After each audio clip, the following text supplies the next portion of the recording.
cher ami Pellegrini. Donc j'ai demandé à deux chercheurs de l'Institut de la Vision d'intervenir sur les perspectives de restauration visuelle. Donc il y a Serge Picot qui donc, est directeur de recherche, responsable du département traitement de l'information et restauration visuelle à l'Institut de la Vision, donc de vous présenter la partie prothèse. Et ensuite nous parlons de thérapie génique avec Denise Dacara, qui est aussi chercheuse d'INSERM qui nous a rejoint. Donc Serge Picot avec qui on pilote l'Institut de la Vision. Bon ben, merci beaucoup José, merci beaucoup pour l'invitation. Pour moi c'est un plaisir d'être dans une enceinte aussi prestigieuse que l'Académie. C'est vraiment un grand plaisir de présenter du coup ces travaux sur les prothèses rétiniennes. Donc je ne présenterai pas trop la chirurgie, mais j'essaierai de vous montrer en fait que nous avançons dans la qualité de ces prothèses et aussi dans la qualité de la vision que les patients auront avec ces prothèses. Donc tout d'abord, bref rappel sur l'objectif des prothèses pour les pathologies où les patients vont perdre soit les photorécepteurs, soit les cellules ganglionnaires. Donc dans le cas de la disparition des photorécepteurs, l'idée est dans le circuit résiduel de venir réintroduire ici donc des informations, soit par un implant sous-rétinien, soit par un implant épirétinien. Alors évidemment, lorsque le lien entre l'œil et le cerveau a disparu, donc suite à la perte des cellules ganglionnaires, eh bien, il faudrait venir directement au niveau du cortex visuel pour réintroduire de l'information. Alors pour l'instant, je vais vous montrer les travaux que nous réalisons avec José Sahel sur les prothèses rétiniennes, mais je dois dire que là, nous sommes assez heureux de commencer à travailler sur des implants pour la stimulation aussi du cortex visuel. Alors, l'idée d'abord, donc, la première difficulté, c'est que finalement, oui, d'abord les pathologies, en fait, donc les pathologies qui sont concernées par la disparition des photorécepteurs, il y a la dégénérescence maculaire liée à l'âge, où en fait les patients perdent la vision centrale et en fait le scotome a tendance à s'élargir, alors que chez les patients atteints de rétinopathie pigmentaire, les patients vont perdre d'abord la vision périphérique, puis en fait cette vision tunnelaire qui reste va finir par disparaître et les patients vont devenir aveugles. Donc en général, tous les patients dont je parlerai, c'est des patients qui ont été atteints de rétinopathie pigmentaire, puisque on va essayer de réintroduire la vision.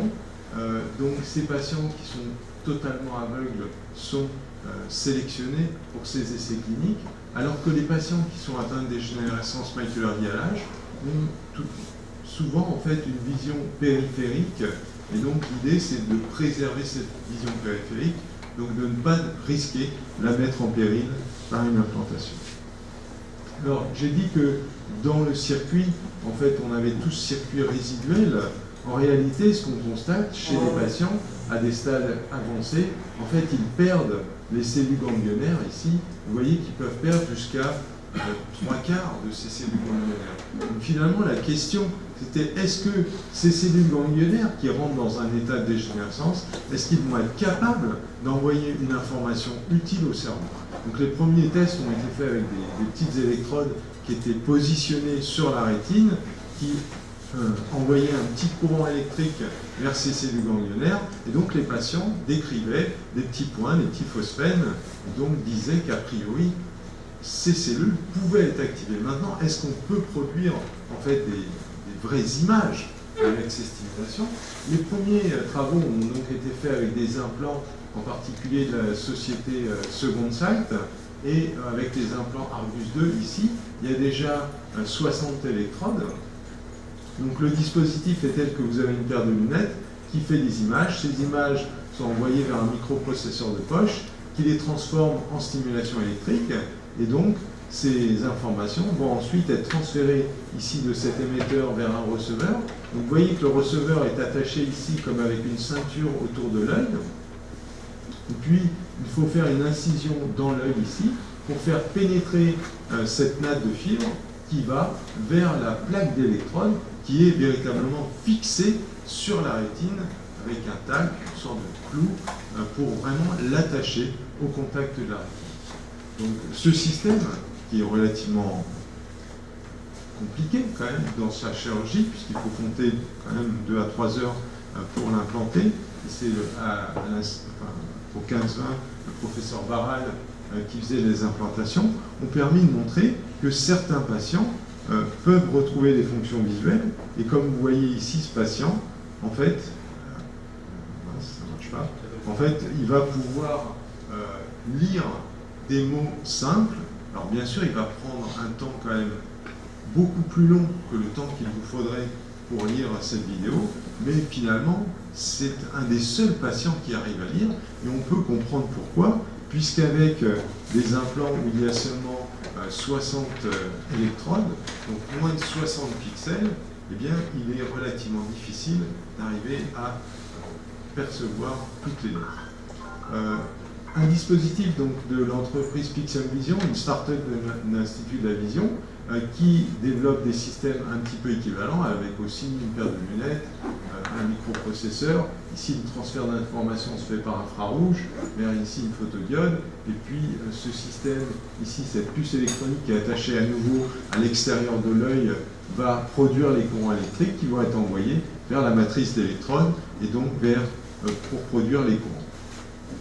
À nouveau, les patients vont être capables de réaliser des tâches, comme ici le patient, qui à nouveau n'est pas là, va pouvoir saisir par exemple cette bouteille de lait, et en fait les patients peuvent arriver à sélectionner en fait les objets et les placer par exemple par ordre de taille. Donc ces dispositifs en fait vont permettre quand même aux patients de retrouver certaines fonctions visuelles, mais si on regarde un petit peu le type de vision que ces patients peuvent avoir, vous voyez qu'avec 60 électrodes, donc si chaque électrode devient vraiment un pixel, eh bien on constate immédiatement qu'on ne va pas pouvoir reconnaître les visages et qu'il faudrait plutôt aller vers des implants avec 600 pixels pour commencer à reconnaître des visages, à se déplacer de manière autonome et à pouvoir lire des textes. Et finalement, ce n'est pas si simple que ça, puisque les implants de l'entreprise Retina Implant, en fait, ne permettent pas d'arriver à telle fonction, alors qu'en fait, ils contiennent déjà 1500 ou 1600 pixels, 1600 électrodes. Ce qui veut dire que chaque électrode ne devient sûrement pas, en fait, un véritable pixel indépendant. Alors là, question de chirurgie, c'est beaucoup plus complexe, puisque vous voyez, cette partie-là doit être sous la rétine, et puis, en fait, sous la rétine circule cette partie-là pour le sortir à la périphérie. Et ensuite, ce câble ici va venir ici jusque derrière l'oreille pour être alimenté, puisque le dispositif qui est sous la rétine contient donc des photodiodes pour accumuler les photons. Et ensuite, le courant qui va être produit par la photodiode va être en fait augmenté par un circuit électronique avant de délivrer les courants au niveau d'une électrode. Donc le circuit électronique consomme de l'énergie, d'où l'importance d'avoir une batterie derrière l'oreille. Donc là, la chirurgie, c'est quand même entre 7 et 9 heures, donc les chirurgiens apprécieront. Et on peut se poser la question, finalement, de pourquoi, en fait, ces dispositifs ne permettent pas que chaque électrode devienne, en fait, un pixel. Et notre idée, c'est que, finalement, dans les dispositifs actuels, il y a des électrodes de stimulation, et les courants doivent revenir vers une électrode de masse lointaine. Et en fait, on constate que si on modélise ça, entre les courants produits au niveau de l'électrode de stimulation et les zones voisines, en fait, on a relativement peu de différence. Et donc, si l'on veut augmenter cette différence entre la zone de stimulation et les zones voisines, eh bien, il faudrait pouvoir mettre une grille de masse qui, en fait, contraint la diffusion des courants autour de la zone de stimulation. Et donc, plus cette grille de masse sera conductrice, et plus, en fait, on aura des différences entre la zone stimulée et les zones voisines. Et c'est pourquoi, à l'Institut de la Vision, on a beaucoup travaillé sur des matériaux comme le diamant ou le graphène pour, justement, réaliser des grilles de masse extrêmement conductrices. Alors là, on avait, par exemple, montré, en fait, toute la biocompatibilité du diamant sur des matériaux. Mais ce que je voulais vous montrer, c'est surtout des travaux qu'on réalise depuis peu avec un implant qui au départ a été produit par Daniel Palanker à Stanford, où en fait on voit ici l'électrode centrale, ici en fait la grille en forme de nid d'abeille, c'est la grille de masse. Et puis, autour de chaque électrode de stimulation, on a 3 photodiodes. Et donc, c'est des photodiodes infrarouges qu'on va pouvoir venir activer à distance pour produire le courant très localement. Daniel Palancar avait montré que ces dispositifs permettent d'activer des rétines de rats aveugles et que même on pouvait le faire in vivo et estimer que l'acuité visuelle des rats, grâce à ces implants, serait 2 fois moins bonne que l'acuité normale et finalement relativement bonne. Donc, en partenariat avec Pixel Vision, on a voulu voir s'il serait possible de transférer ces implants chez des patients et donc de valider leur activation et surtout de regarder si en fait on pouvait utiliser ces rétines artificielles pour activer la rétine de primate. Donc pour ça, on n'a malheureusement pas de primates aveugles sur lesquels on pourrait faire des tests. Donc ce qu'on a réalisé, au départ c'est sur des rétines ex vivo, on a pris des rétines ex vivo de primates qui nous étaient procurées suite à des prélèvements sur des animaux utilisés dans l'industrie pharmaceutique. Et on a en fait coupé la rétine dans l'épaisseur ici pour enlever les photorécepteurs et ainsi se retrouver avec une rétine aveugle. Et on pouvait cultiver en fait ces rétines pendant plusieurs jours de manière à faire des tests sur plusieurs jours sur la même rétine.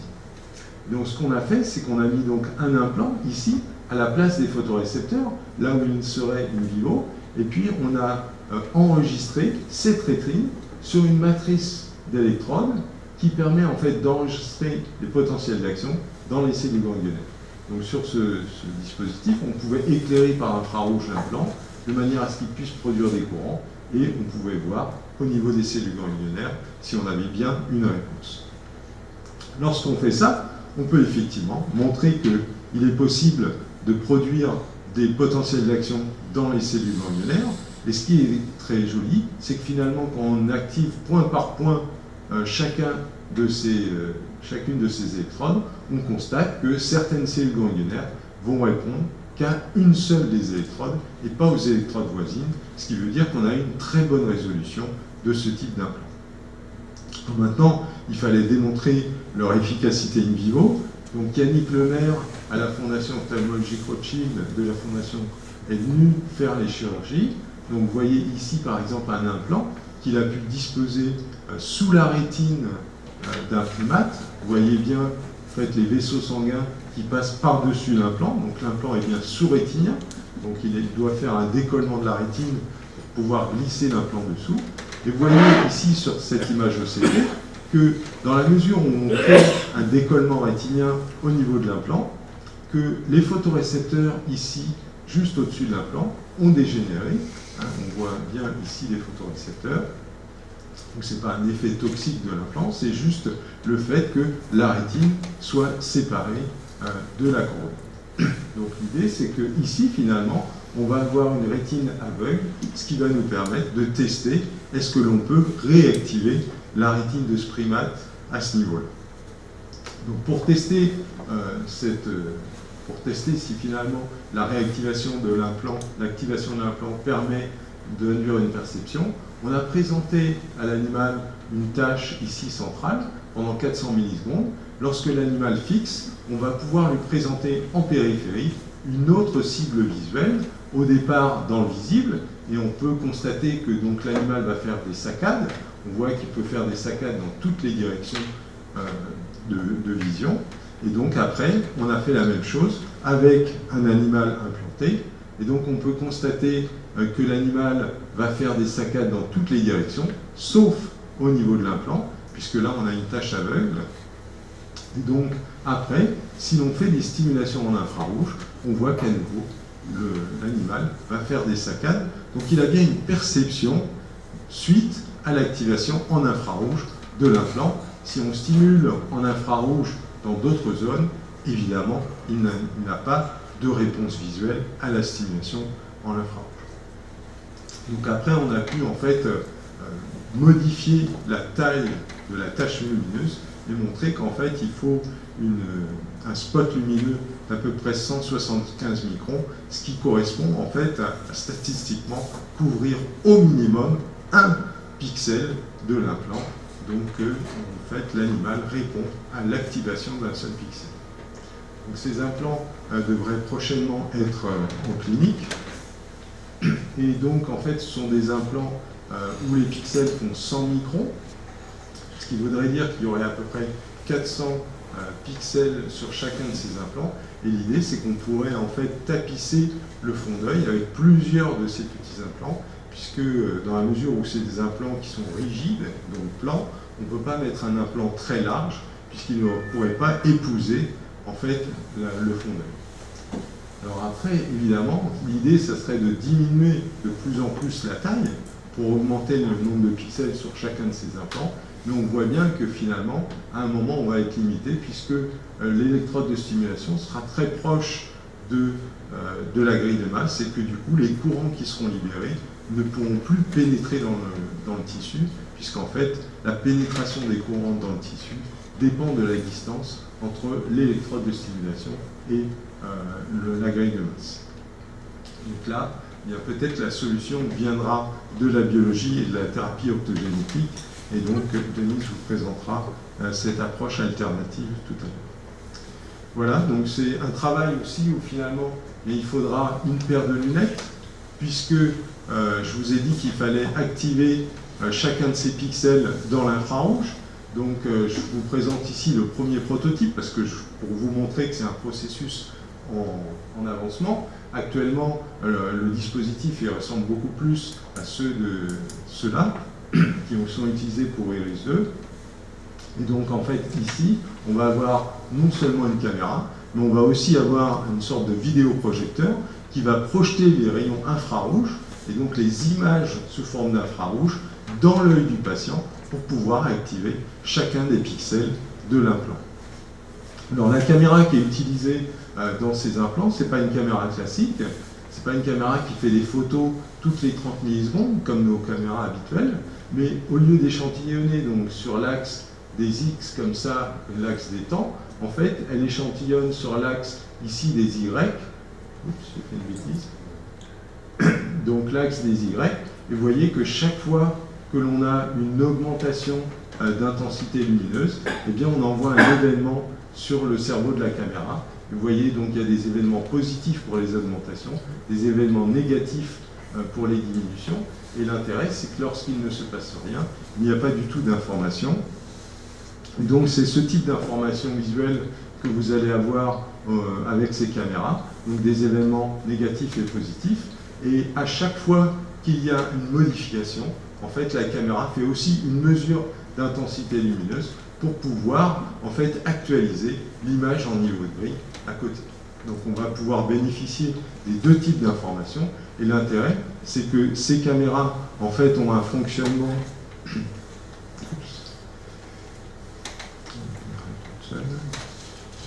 En fait, ces caméras ont un fonctionnement tel qu'on peut les faire fonctionner à la microseconde et donc avoir une extrême résolution avec ce type de caméra. Vous voyez par exemple à droite une caméra classique où lorsque vous avez un pendule, vous ne pouvez pas voir exactement la position à chaque instant du pendule, tandis qu'avec ce type de caméra, vous avez la position exacte du pendule à chaque moment, tout simplement parce qu'elles peuvent fonctionner à la microseconde. Un autre avantage pour les patients qui ne pourront pas savoir s'ils regardent une source de lumière ou s'ils ne regardent pas de source de lumière, eh bien vous voyez quand une caméra classique, elle ne peut pas fonctionner en contre-jour, tandis que ces caméras-là, dans la mesure où chaque pixel fonctionne de manière complètement indépendante, elles peuvent aussi fonctionner en contre-jour. Et nous avions pu, en utilisant ce type de caméra qui fonctionne à la milliseconde, recalculer en fait tout le traitement de l'information visuelle réalisé par la rétine et du coup recalculer en fait les informations visuelles que les différents types de cellules ganglionnaires envoient au cerveau, et donc on peut refaire un peu tous les films que chacun de ces types de cellules ganglionnaires envoie au cerveau. Donc en fait ce dispositif est maintenant prêt pour les essais cliniques. Donc c'est un travail qui est bien sûr réalisé avec José Saël et avec Riyad Ben Osman, qui est le mathématicien qui travaille justement sur toutes ces lunettes avec donc Yannick Lemaire qui a fait les implantations chez les primates, et puis à Myrcène, où en fait sur la plateforme Primate, toutes ces chirurgies ont été réalisées, et à l'ICM, Pierre Pouget nous a aidés pour la mise en place des tests de comportement sur les primates. Voilà, et évidemment, bien sûr, on a eu beaucoup de financements, et en particulier, je dois souligner les financements qui nous viennent de la Banque publique d'investissement, qui ont financé les travaux que je vous ai présentés sur les primates, et donc pour faire tout ce travail, pour amener en fait ces prothèses en clinique, et normalement, on espère bien qu'à la fin de l'année, elles le soient en clinique. Merci.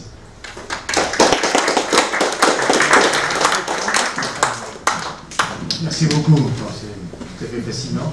Le ton monte au cours de la séance. Je ne sais pas comment on va finir. Est-ce que vous avez des questions? C'est d'une haute complexité. Je ne suis pas sûr d'avoir toujours tout suivi. Bien que vous ayez été très clair. Mais heureusement, on a un neurologue de choc qui est capable de poser des questions. D'abord, c'est, comme tu as dit, absolument fascinant, et ça nous donne l'idée de ce qu'on peut attendre. Alors, moi j'ai juste deux questions naïves. La première, c'est une question d'urologue quand même, c'est la toxicité de la plaque sur les cellules de la rétine au long terme. Et puis ma deuxième question, alors c'est, puisque finalement la vision ne se fait pas dans l'œil, et qu'on a tous les systèmes aujourd'hui qui nous permettent d'obtenir l'image, pourquoi a-t-on encore besoin de la rétine et qu'on ne peut pas aller directement sur le cerveau? Peut-être la dernière question, je pense que tout le monde sera d'accord qu'ouvrir la boîte crânienne, ça fait un peu peur à tout le monde. Et en plus, les dispositifs qui avaient été testés dans les années 60, en fait, n'étaient pas... nous permettaient de revoir un petit peu, mais en fait, les patients reperdaient la vision assez rapidement. Alors maintenant, la technologie a vraiment évolué, donc on devrait être capable. L'avantage avec la rétine, c'est qu'on a quand même une très bonne projection spatiale sur la rétine, et on sait très bien où activer la rétine pour former une image. Donc c'est quand même beaucoup plus simple. Et tout à l'heure, on parlait de l'œil qui est rond, et un objet noble, un organe noble. Je pense qu'aussi l'intérêt, c'est qu'il est mécaniquement accessible, et que finalement, on peut plus facilement intervenir sur l'œil que sur le cerveau.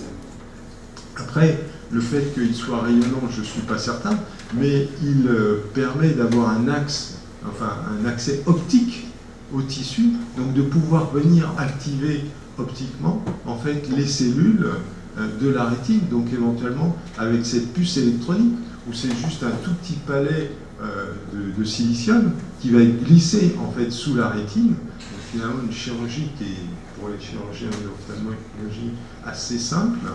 Donc on va pouvoir venir la mettre. Est-ce qu'elle est toxique? A priori, elle n'est pas toxique. Donc elle est encapsulée dans du carbure de silicium pour la protéger aussi, pour pas qu'elle se dégrade avec le temps. Et en fait, ce dispositif est extrêmement stable dans le temps. Donc nous n'avons pas vu de toxicité sur les tissus. Il y a des tests qui ont été faits sur des temps très longs, et il n'y a pas a priori de toxicité sur les cellules de la rétine. Une autre question, peut-être un peu naïve, mais j'imagine que vous avez, pour avoir un fragment peut-être non pas rigide, mais souple, Oui. Est-ce que vous avez travaillé sur des supports d'électrodes qui seraient cette fois souples et déformables en fonction de l'aspect rond de l'œil? Alors, jusqu'à présent, nous, on avait toujours travaillé sur des polymères, et il y a d'autres laboratoires qui travaillent aussi sur des polymères photosensibles et souples. La difficulté avec les polymères, c'est que souvent, l'eau pénètre dans les polymères. Donc c'est une des difficultés où, en fait, avec le temps, le polymère a tendance à gonfler, et en fait, il est souvent très difficile de garder en fait, un polymère très longtemps intact. Donc, a priori, ces plaques de silicium devraient être beaucoup plus stables dans le temps. Je posais une question d'Ignard. Ce que je ne comprends pas, c'est que c'est la rétine qui est malade et on met quand même des plaques sur une rétine malade. Alors pourquoi ça marche? Ben, déjà, ce qu'on pense, c'est que peut-être que si on venait à intervenir très tôt, après la dégénérescence des photorécepteurs, le reste du circuit resterait fonctionnel. Donc l'idée, c'est que peut-être plus on interviendra tôt et plus le circuit restera stable et n'évoluera pas en dégénérescence. Donc déjà, on espère que en fait, le fait de réactiver le circuit arrêtera en fait la dégénérescence. Et puis après, c'est quand même beaucoup plus simple de venir intervenir encore une nouvelle fois sur la rétine que donc dans l'œil que sur le cerveau. Donc, sinon après la seule alternative, c'est de venir intervenir. Pourquoi il faut intervenir sur le cerveau? Pourquoi il faut intervenir sur le cerveau? On n'a pas. Vous nous avez montré des gens avec des casques là, et il n'y a pas des stimulations externes. On sait faire tellement de choses maintenant sans avoir à ouvrir. Ce qu'on disait, c'est que quand même, si on veut avoir une image, il faut à peu près avoir 1000 pixels. Donc en fait, il faut arriver à faire des points de stimulation sur 1000 points en fait, avec suffisamment de résolution. Et en plus, l'idéal, c'est quand même de faire ça dans la zone fovéale, où en fait on a une très bonne résolution et aussi une surface corticale qui est développée. Donc en fait, c'est quand même très difficile d'arriver à faire ça sans ouvrir. Alors il y a des techniques où on peut activer à distance ou inhiber à distance en fait au niveau du cerveau, mais vous n'arrivez pas à faire 1000 points avec une telle sélectivité. Philippe Claesset. Merci. Oui. Philippe, c'est une question très chirurgicale. Vous avez dit que c'était une intervention qui durait 7 à 8 heures. Comment expliquez-vous cette durée d'intervention alors que maintenant, en ophtalmo, d'habitude, les interventions sont assez courtes?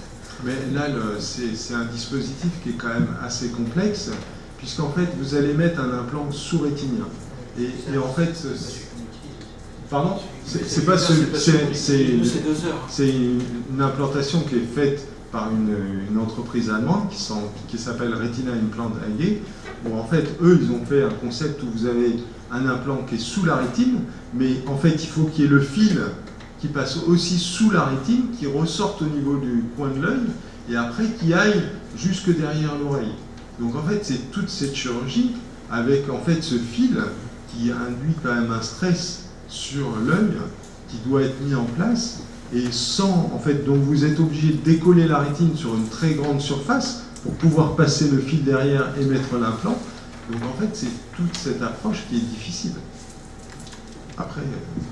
Alors, juste compléter deux, trois choses. En fait, d'abord, nous ne parlons que de maladies où toute la rétine n'est pas malade. On parle de maladies où il reste une bonne partie du tissu rétinien qui est fonctionnel. Et plus on est proximal dans le traitement, plus on peut bénéficier de tout le traitement de la formation visuelle, depuis la rétine jusqu'au cerveau. Donc si on bypass, si on court-circuite l'œil, le traitement central, la qualité d'information qu'il faut propose le cerveau est beaucoup plus complexe. Alors, Serge vous l'a dit en toute introduction très brièvement, on a des projets de ce type pour aller directement stimuler le cerveau, et plutôt chez les gens qui ont perdu le nerf optique ou qui ont perdu l'œil entier. Et tant qu'on peut profiter de l'existant pour arriver à stimuler le circuit, nous préférons. Deuxièmement, les derniers implants que Serge vous a donné, vous a montré, la chirurgie ce sera 45 minutes sous anesthésie locale. Donc on passe il n'est pas du tout question de 8 heures de chirurgie comme c'est proposé aujourd'hui en Allemagne. On parle de 45 minutes sous anesthésie locale, et ça c'est en principe une fois que les autorisations seront obtenues, malheureusement peut-être pas en France d'abord, mais sans doute d'abord aux États-Unis, ça sera fait dans ce temps-là.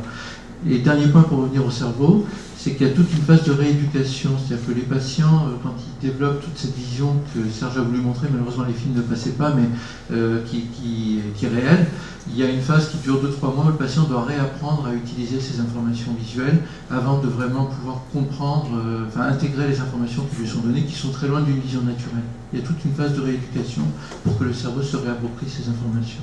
Donc là, par exemple, les premiers implants qu'on a eu au 15-20, c'était les premiers en Europe, c'était en 2008, donc maintenant on a 9 ans de recul, et beaucoup de choses ont été apprises aussi sur la rééducation, pas seulement sur la chirurgie. Et donc, in fine, la qualité de la vision que vous allez obtenir, c'est quoi, par exemple? Parce qu'on n'a pas vu les films. Pour l'instant, la qualité de la vision est relativement primaire, mais ce qu'on espère, c'est que les patients puissent reconnaître les visages puissent avoir une locomotion complètement indépendante et puissent aussi lire des textes complexes. Donc l'idée, c'est quand même de leur redonner une certaine autonomie. Après, ce ne sera pas une vision aussi parfaite que celle que vous avez, que nous avons, mais déjà leur redonner cette autonomie pour pouvoir retourner en société et retrouver la confiance pour aller en société. Merci beaucoup.